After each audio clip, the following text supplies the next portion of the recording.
Anastasia had survived something most people couldn't imagine. At 24, she had lost her husband in an accident that had come without warning and had taken everything she had built in 3 years of a marriage she had chosen carefully and loved completely. She had grieved the way people grieved things that large, in pieces, over time, without a clear end point, while continuing to function in the world because functioning was what surviving required. Her parents had watched her grieve. And then they had used it, not immediately. Not in the first months when the grief was visible and the sympathy was genuine. But gradually, in the way that gradual things happened, her tragedy had become the primary lens through which her parents described her to everyone who would listen. Unstable, still not over it, I need support. Can't really be trusted with anything serious right now, the narrative had been useful to them. It had kept Anastasia positioned as the family member who required management, rather than the one whose judgment deserved weight. It had justified decisions made without her. It had explained, to anyone who asked, why she wasn't included in conversations about her late husband's estate, about the family finances, about the business her parents had been running partially on the strength of a loan that had come from her husband's life insurance settlement. A loan her parents had asked for in the first year of her grief, and that she had given because she had loved them and had not yet understood what they were building with it. Anastasia had understood eventually. She had spent 8 months understanding it very specifically, and she had chosen Thanksgiving because the whole family would be there. She had brought her laptop. Before Anastasia opens that laptop at the Thanksgiving table and the room goes completely silent, hit subscribe right now. Because what she shows at that table in the next 20 minutes is 8 months of quiet, focused work that dismantles 3 years of a carefully constructed narrative. New videos every single week. Hit like if you have ever had your pain used against you by someone who was supposed to protect you from it. Drop a comment. Have you ever had to show people the truth about a situation everyone had been getting wrong? Now let's go back to Nashville, because Anastasia just heard her dad describe her as fragile one more time, and her laptop is already on the table. My name is Anastasia. I am 27 years old and I live in Nashville, Tennessee. 3 years ago, I lost my husband Marcus in an accident that arrived without warning on a Tuesday in October, and that divided my life into the part before it and the part after it in the specific permanent way that only certain events could. I was 24. He had been 26. We had been married 3 years, carefully, lovingly, with the specific intentionality of two people who had chosen each other with their eyes open, and had been building something they expected to spend their lives inside. The accident had taken him in the afternoon. I had spent the 3 years since learning what it meant to continue in a world that had been fundamentally reconfigured by a single Tuesday. Marcus had been driving back from a work site. He was a civil engineer, the kind who spent time in the field rather than behind a desk, which was one of the things about his work that he had loved. The call had come at 4:17 in the afternoon. I had been at my own desk finishing a project when my phone rang with a number I didn't recognize and a voice that had identified itself as belonging to a hospital and had asked if I was Marcus's wife. I had said yes. The rest of the call had been information delivered carefully by someone trained to deliver it. The accident, the severity, the specific facts that added up to the thing I was being asked to understand.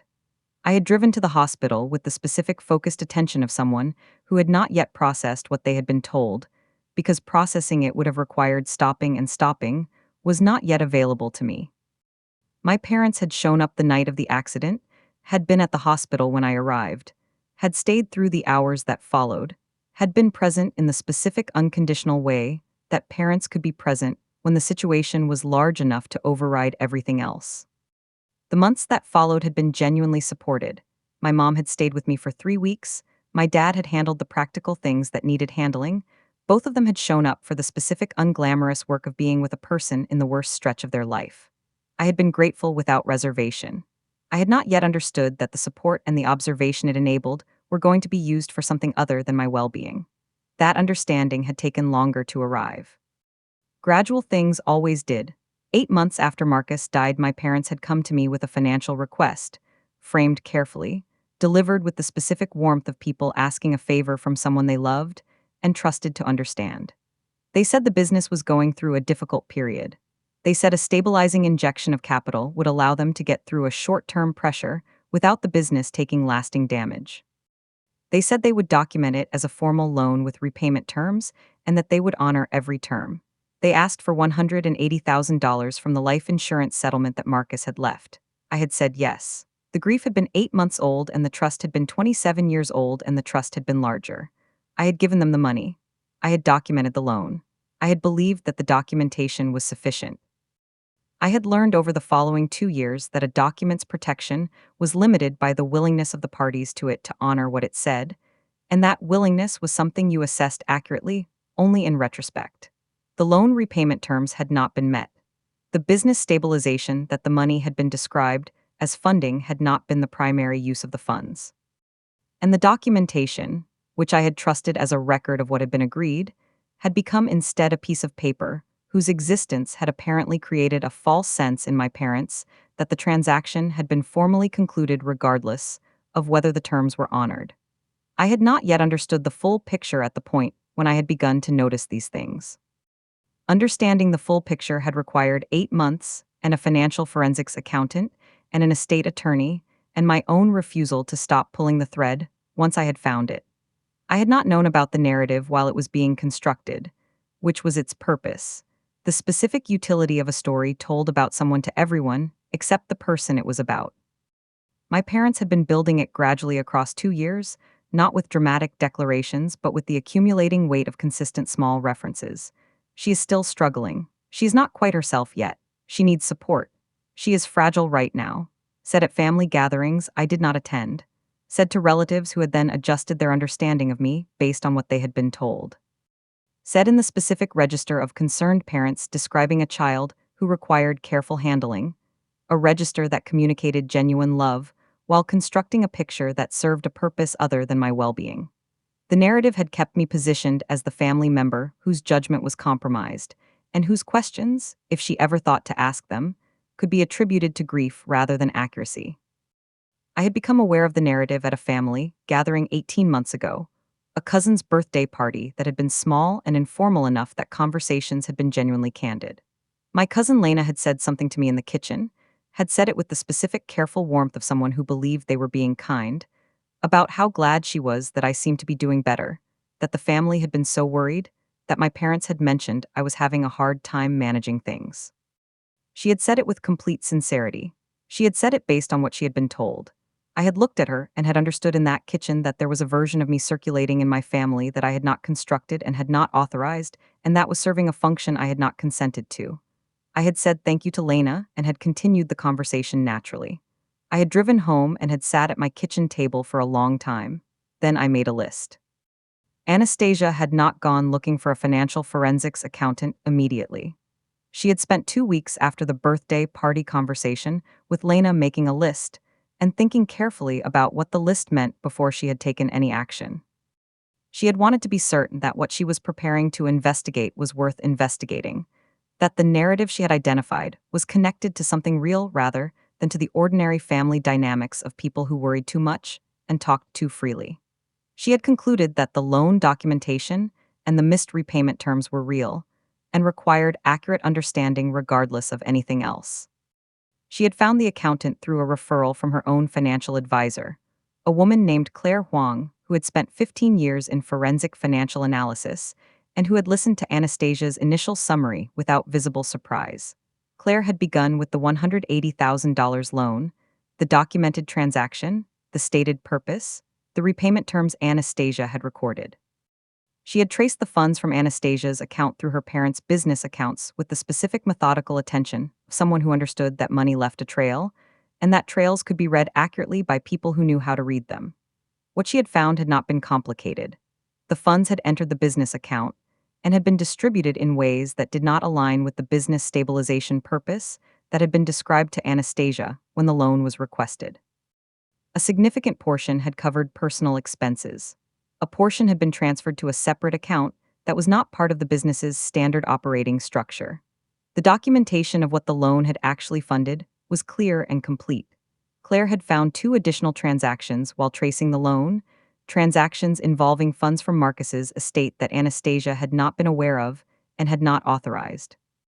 The first had occurred 11 months after Marcus's death, during the probate period, when Anastasia had been managing grief and the practical complexity of estate administration simultaneously, and had trusted the process to run correctly because she had not had the capacity to monitor it closely.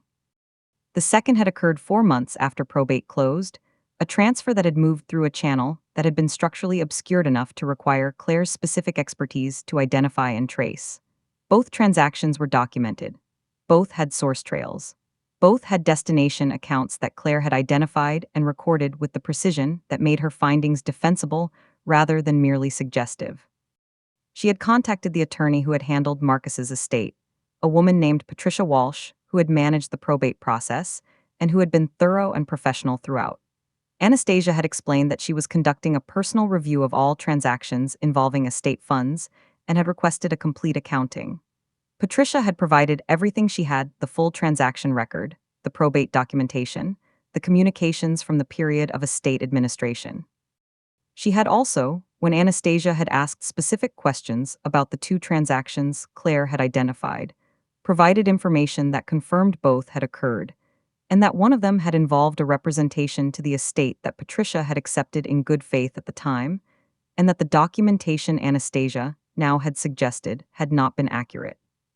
Claire had assembled the full picture over 4 months. The complete accounting of what Marcus had left, what had been properly administered through probate, what had been transferred through proper channels to Anastasia as the estate's primary beneficiary, and what had moved through channels that were not consistent with proper administration. The total figure that the picture represented, the full scope of Marcus's estate including the life insurance settlement, the investment accounts, and the property that had been liquidated during probate, was $4.6 million. Of that figure, a specific and documented amount had been directed away from Anastasia through the loan, the two additional transactions, and a fourth irregularity Claire had identified during the final month of her analysis. The picture was complete. It was documented. It was $4.6 million of truth that Anastasia now held entirely and accurately. She had consulted her own attorney, a woman named Sandra Reeves who practiced estate litigation and who had reviewed Claire's complete report and Patricia Walsh's documentation with the focused attention of someone assessing a case rather than offering comfort. Sandra had been direct. She had said Anastasia's legal position was strong, that the documentation supported claims that were specific, verifiable, and legally actionable. She had explained the remedies available, the civil claims, the potential for full recovery of the funds that had been improperly directed, the additional damages that applied in cases of the kind the documentation described. She had said the case could be pursued through the courts or could be resolved through a demand process that gave the opposing parties the opportunity to respond before formal action was filed. She had asked Anastasia how she wanted to proceed. Anastasia had said she needed to do one thing first. The 8 months between the birthday party kitchen conversation and the Thanksgiving she had chosen had produced something Anastasia considered with the specific satisfaction of someone who had done exacting work and had arrived at an accurate result. She had a forensic financial report from Claire Huang that was 112 pages long and documented every relevant transaction with source citations and verification records. She had estate documentation from Patricia Walsh that confirmed the probate record and identified the irregularity that had occurred within it. She had a legal analysis from Sandra Reeves that established her position and the remedies available. She had a communication analysis, emails and messages obtained through proper legal channels, that connected the financial timeline to the narrative timeline in ways that were not coincidental. She had the complete picture. She had chosen Thanksgiving because the whole family would be there. Anastasia had confirmed her Thanksgiving attendance in the second week of October, had responded to her mom's group message with a simple yes and a note that she was looking forward to it. Her mom had responded warmly, had said she was glad, had mentioned the menu she was planning, and asked if Anastasia had any dietary preferences that had changed since last year. Anastasia had said everything was the same and had thanked her for asking. The exchange had been entirely ordinary, the specific ordinary of two people conducting the surface layer of a relationship, while the ground underneath it was something entirely different. Her mom had sent a follow-up message 2 weeks later confirming the start time. Anastasia had noted it in her calendar and had continued preparing what she was going to bring to the table. She had packed the night before Thanksgiving with the specific deliberate attention she brought to anything that required precision. Her laptop charged fully, the relevant files organized in a folder she had labeled simply with the date, accessible from the desktop without navigation.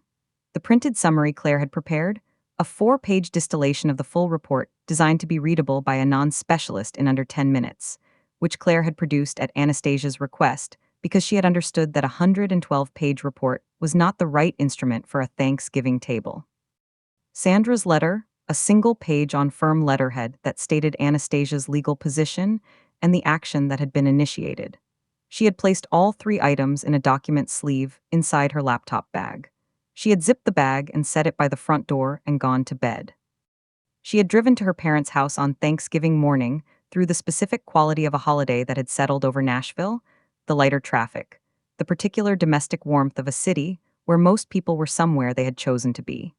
The drive was 40 minutes and she had made it without music, not from solemnity, just from the preference she had developed for silence when she was in the final approach to something significant. She had thought about Marcus during the drive, not in the grief-saturated way of the first year, but in the clear, specific way she had learned to think about him, the way that held him accurately rather than at a distance. She thought he would have understood exactly what she was doing and exactly why. She thought he would have said, "Go ahead."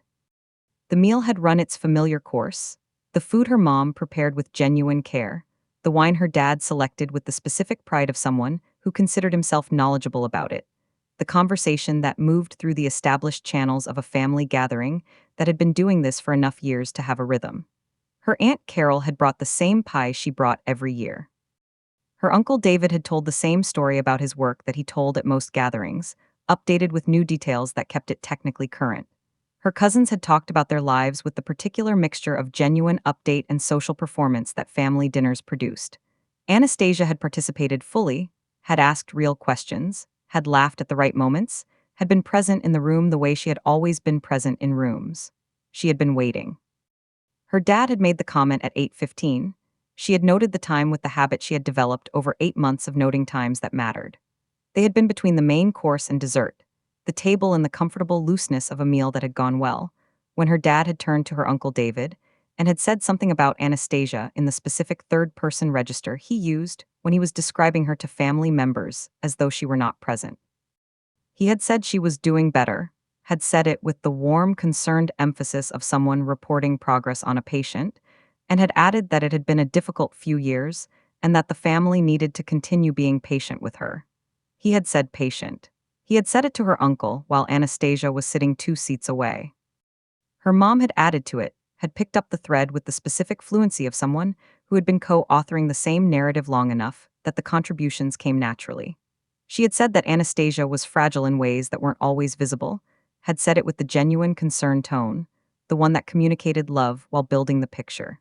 She had said that the family needed to understand that grief didn't follow a timeline and that Anastasia was still finding her way.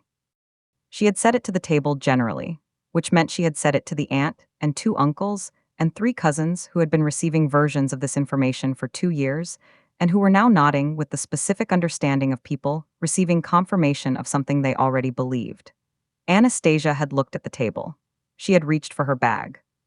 She had placed the laptop on the table between the pie her aunt had brought and the wine her dad had opened, placed it with the same unhurried deliberateness she had brought to every step of the 8 months that had produced what was inside it.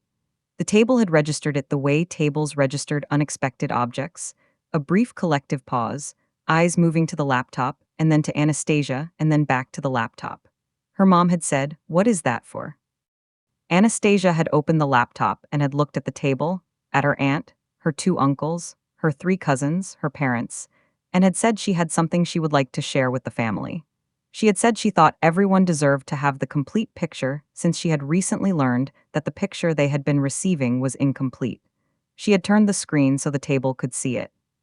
She opened the financial forensic summary first, the 4-page distillation Claire had prepared specifically for this purpose, designed to be understood by people who were not financial specialists and who were receiving the information for the first time. She had the full 112-page report in a separate folder on the desktop, but she had decided weeks ago that the summary was the right starting point, that the table needed to understand the shape of the picture before they received its detail. She turned the laptop so the screen was visible to the people directly across from her and said she was going to walk them through what she had found. She said she had spent 8 months working with a financial forensics accountant and an estate attorney, and that what she was showing them was documented and verified. She said she would take questions when she finished. She walked them through the loan first, the $180,000, the date it had been requested, the stated purpose her parents had given her, the repayment terms that had been agreed and documented. She showed the actual use of the funds as traced by Claire, the distribution that did not align with business stabilization, the personal expense coverage, the transfer to the separate account. She presented it without editorial commentary, just the documented facts in the sequence that made the gap between what had been said and what had been done visible to anyone looking at both simultaneously. Her uncle David had picked up his wine glass and set it down again without drinking from it. Her Aunt Carol had put her fork on the side of her plate. Her parents had not moved. She moved to the two additional transactions, had a separate document open for this section, the specific transaction records Claire had traced and documented. She explained what they were, the dates, the amounts, the channels through which they had moved. She explained that she had not known about either of them until Claire's analysis had identified them. She explained that the first had occurred during the probate period and the second after the probate had closed. She showed the source documentation, the records that established where the funds had originated and where they had gone. She presented it in the same even register she had used for the loan, not accusatory, not emotional, just accurate. Her cousin Jamie had leaned forward slightly. Her Aunt Carol had looked at Anastasia's parents for the first time since the laptop had been opened.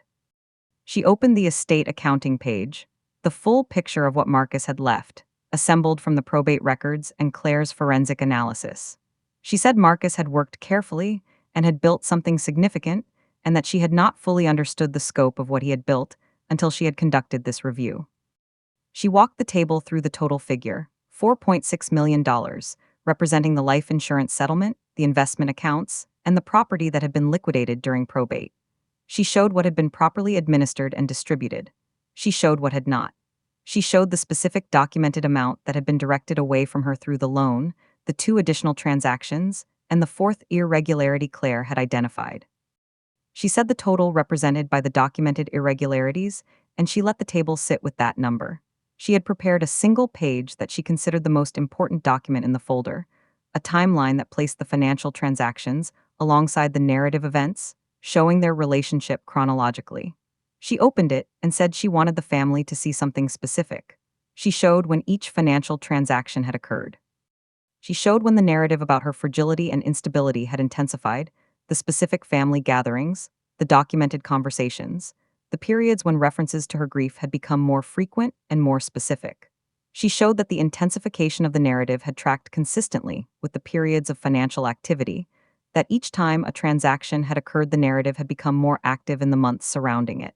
She said she was not asking the table to draw a conclusion. She said the timeline was simply accurate. She opened the final section, the communications her attorney Sandra had obtained through proper legal channels during the case preparation process. She did not display them in full, had decided weeks ago that displaying the complete communications would be more than the table needed and more than she was interested in delivering. She showed excerpts specific messages that referenced both the financial situation and the narrative about Anastasia's stability in the same communication threads, demonstrating that both had been active in the same conversations at the same times. She said these had been obtained through proper legal process and were part of the case her attorney had prepared. She said she was not sharing them to cause pain. She said she was sharing them because the family had been making judgments about her based on information her parents had provided, and she believed the family deserved to know what had been shaping that information. She closed the laptop after the communications section, closed it with the same unhurried deliberateness she had used to open it, the specific movement of someone completing a presentation they had prepared thoroughly and were confident in. She placed Sandra's letter on the table beside the closed laptop, the single page on firm letterhead that stated her legal position and confirmed that formal action had been initiated.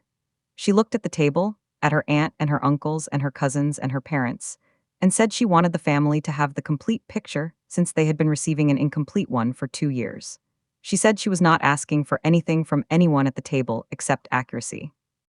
She said she thought Marcus had deserved an accurate accounting of what had been done with what he had left.